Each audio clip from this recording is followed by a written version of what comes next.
And here it is. This is the secret sauce that makes Trump base so endlessly useful to him. It's Republicans are afraid to contradict literally anything he says. They are willing to sacrifice themselves, their jobs, their livelihoods, just to keep Donald Trump moving forward, for reasons that defy all logic. You want proof of this? Just look at this woman who quite literally voted herself out of a job. First 100 days, what was the best day out of all of them? Oh, the first day. Woohoo! First day.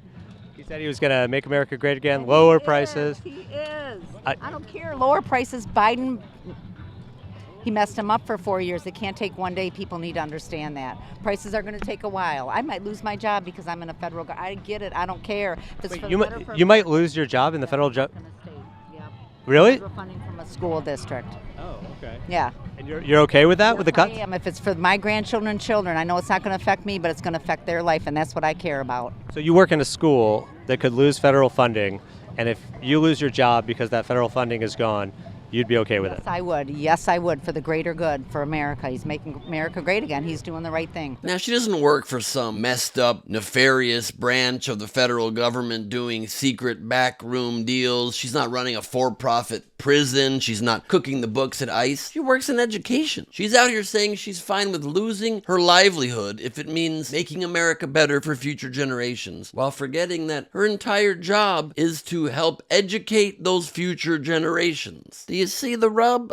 Because they're not seeing it. She doesn't care if her job gets taken away, improving the future so the future gets improved. I don't know how else to phrase this. Woohoo! They're the perfect voting base for Donald Trump, however. Everything he says is gospel, and anything negative, no matter how true or obvious, is instantly dismissed as fake news. Watch this incredible string of logic that happens here with one of his supporters who doesn't want her kids, her family, to hear the details about what their president was found guilty of doing, and then she admits it, and then she excuses it. What's an example of a lie the media says? Oh, anything they say about Trump, it seems like, is a lie. On how he's out for getting rid of Medicaid. Getting rid of anything that they're talking about that he is trying to delete. I don't know. Saying that he's racist, which he's not. Saying that he's a rapist, that he's not. He was found liable of sexual assault. Sexual assault. Big difference. And I explain the difference to me.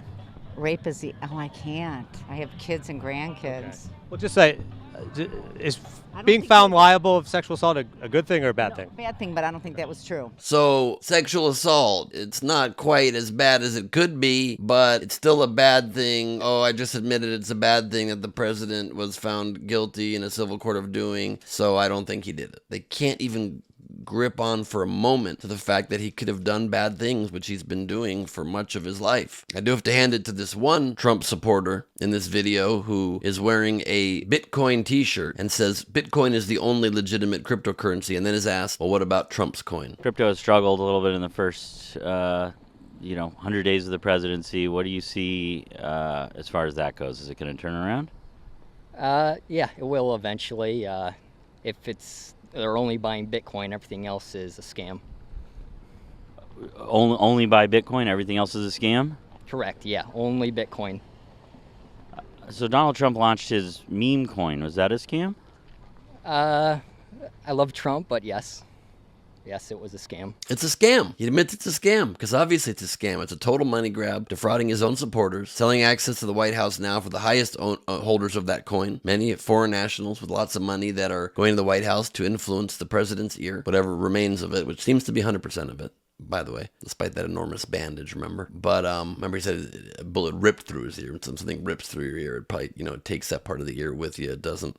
Anyway, it doesn't matter. I'm so glad he's healed completely, 100% healed. But it's a scam. Their guy is scamming his own followers. But yet this guy is out at a rally supporting his first 100 days, because you support the guy who scams you if your brain's not working on all cylinders there. Look, these people don't trust their own ears, their own eyes. They don't trust their own realizations. And if you can't trust your own faculties, if you can't trust the courts, you can't trust bipartisan politicians, you can't trust the media, you can't even trust Trump's own former staff, who can you trust? Who's left? For his supporters, the answer is somehow always the same. Just Trump. You can only trust what Trump says. He's their Lord and Savior. He should run for a third and a fourth and a fifth term. He should never leave office. He should crumble our democracy if that's the cost it takes to keep almighty Trump in office. office. What are the things he does though that are so amazing for you? It's very often I don't really follow the news so much, but he's doing a lot. There's the tariff, and there's the tariffs, which we don't know if that's good or bad, and it seems like it's going to be making prices go up, and everybody's freaking out about that. But I'll get back to you on the other stuff. No matter how many credible voices say otherwise, they cling to the one guy at the center of it all. And look, we on the left have had our own issues. The left has done its damage in damaging our own faith in democracy and the ability to select our own leaders. And definitely we had a president who was not cognitively where he should have been to run the nation. But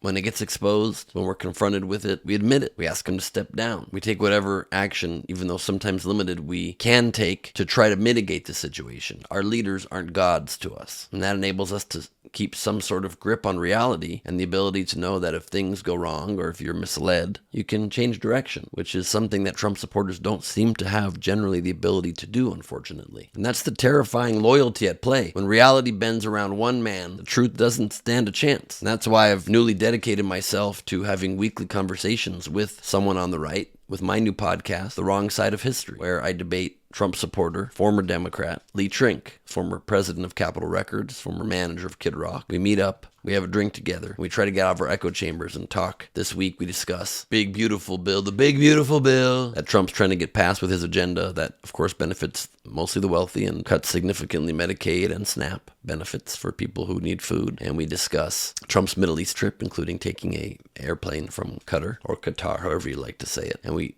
discuss the Joe Biden cognitive decline health news that came out this week, alongside the very sad diagnosis of his cancer diagnosis and the revelation of that. But it's important to have the conversations, I think, face-to-face whenever we can, so please subscribe on Spotify to The Wrong Side of History. And whatever you do when watching the news, when analyzing our politics, when taking in new facts, try to actually take them in. Try to not be so loyal to a person or an idea or an ideology that you don't let yourself evolve as the facts do. If you can keep your brain evolving, your opinions evolving as the facts on the ground change, you have some chance to stay as somebody whose brain doesn't turn to complete MAGA mush. I'm Ben Gleib for Rebel HQ.